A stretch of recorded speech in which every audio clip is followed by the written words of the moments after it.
Olá, meu amigo, minha amiga, você, meu irmão, minha irmã.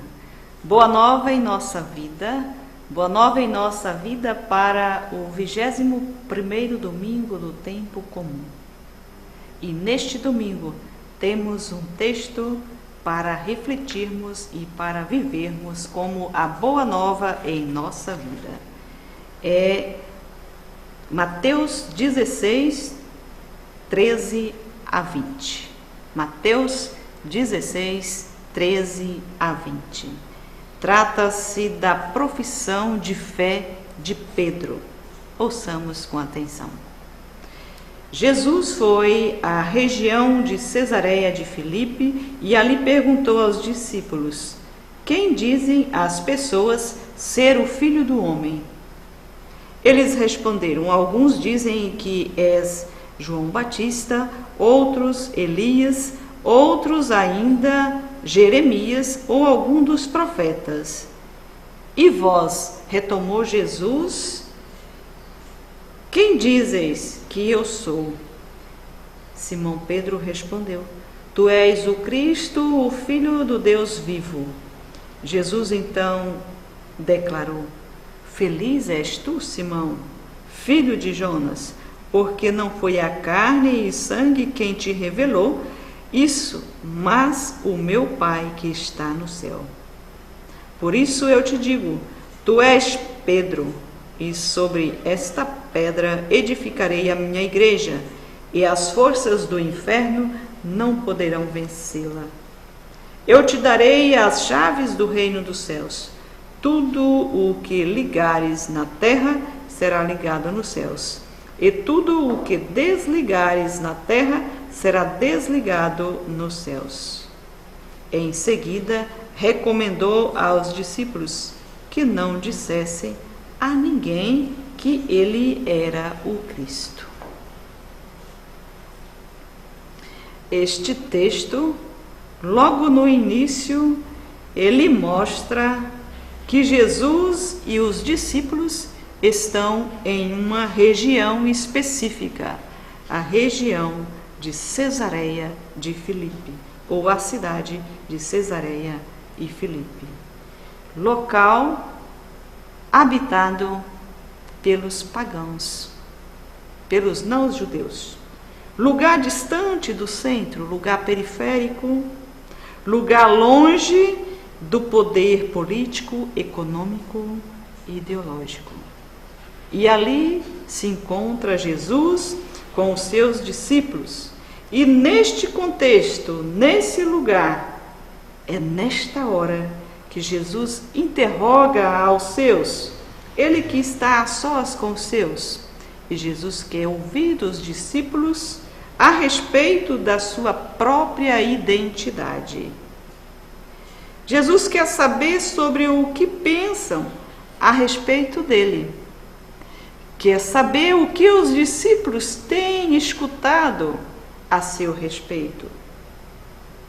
E Jesus é o mestre, mas ele quer saber a opinião do povo.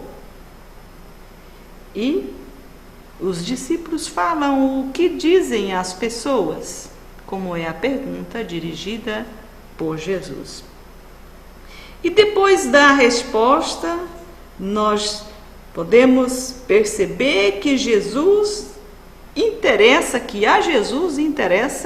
o que os discípulos pensam, o que os discípulos sentem, uma vez que os discípulos são aquelas pessoas mais próximas de si, são pessoas que já estão seguindo de uma certa forma este Jesus, este homem diferente. Então, como todo grupo tem o seu representante, tem o seu coordenador, tem o seu líder, entra aqui em destaque a pessoa de Pedro.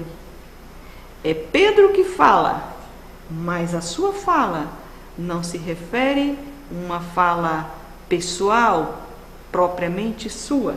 O próprio Jesus vai dizer.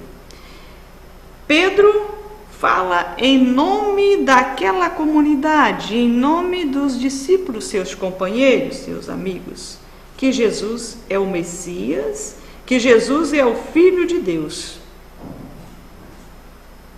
E Jesus declara que esta afirmação não é própria de Pedro, mas o próprio Pai que havia revelado a Pedro, e Pedro acolhendo esta revelação em nome da comunidade dos discípulos.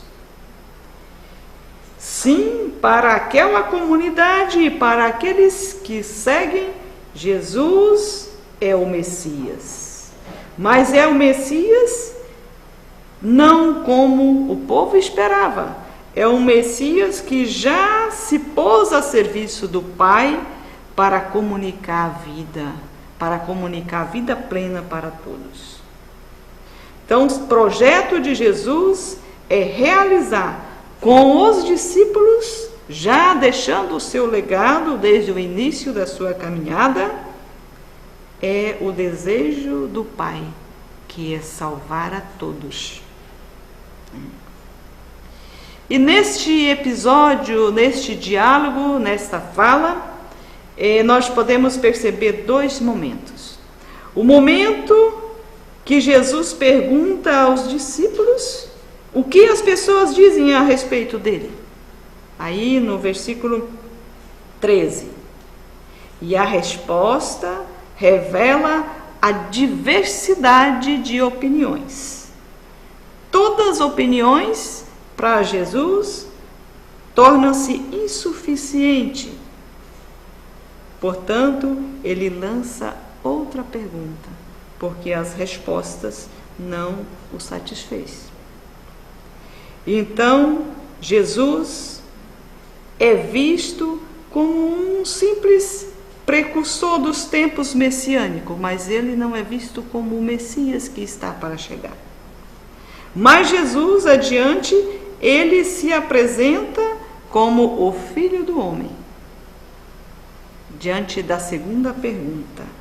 Segundo momento, Jesus interpela diretamente aos discípulos que haviam visto e caminhado com ele, acompanhando a sua luta de implantar, de fazer acontecer a justiça, de fazer acontecer o reino de Deus, o reino do Pai. Para vocês, quem sou eu? E aí, no versículo 15, Pedro vai mostrar quem é Jesus. Jesus é o Messias, o Filho do Deus vivo. Deus vivo está entre nós, esteve sempre conosco, esteve sempre presente do princípio da criação até a ressurreição e ainda hoje, nos tempos em que vivemos o pós-ressurreição, a manifestação definitiva da história da salvação, da doação, do envio que o Pai fez do seu próprio Filho. O texto mostra e revela então, na figura de Pedro, a figura de uma liderança comunitária, de uma liderança fraterna. Qual era a função? Qual era a função dessa liderança? Qual é a função hoje de um líder de uma comunidade?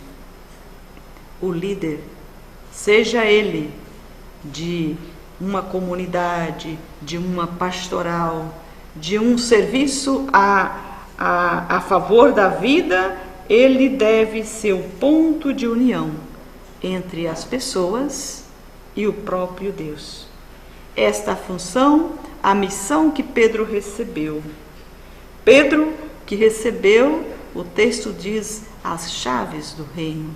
O que ligares, está ligado. O que desligares, também estará desligado, tanto nos céus como na terra. Porque o reino de Deus é pleno, é dimensão humana e divina. E Pedro recebe esta função de liderar com a autoridade dada ao próprio Filho de Deus. Que todos os sucessores de Pedro, que todos os seguidores de Jesus tenham então esta dinâmica de fazer, de promover a unidade das comunidades entre si e a unidade com o divino, com o Deus Criador. Essa é a boa nova em nossa vida para o 21º domingo do tempo comum, para o último domingo do mês vocacional, o mês de agosto. Que possamos cada um buscar responder à sua vocação conforme a sua condição de vida, mas que todos possamos seguir o Cristo, o Messias revelado, e que o próprio Messias pediu que essa experiência, que essa descoberta seja feita a partir de cada um e não dado uma cópia, um plágio para responder. Que possamos, na autenticidade do nosso ser cristão, responder à nossa vocação no dia a dia, seja ela qual for.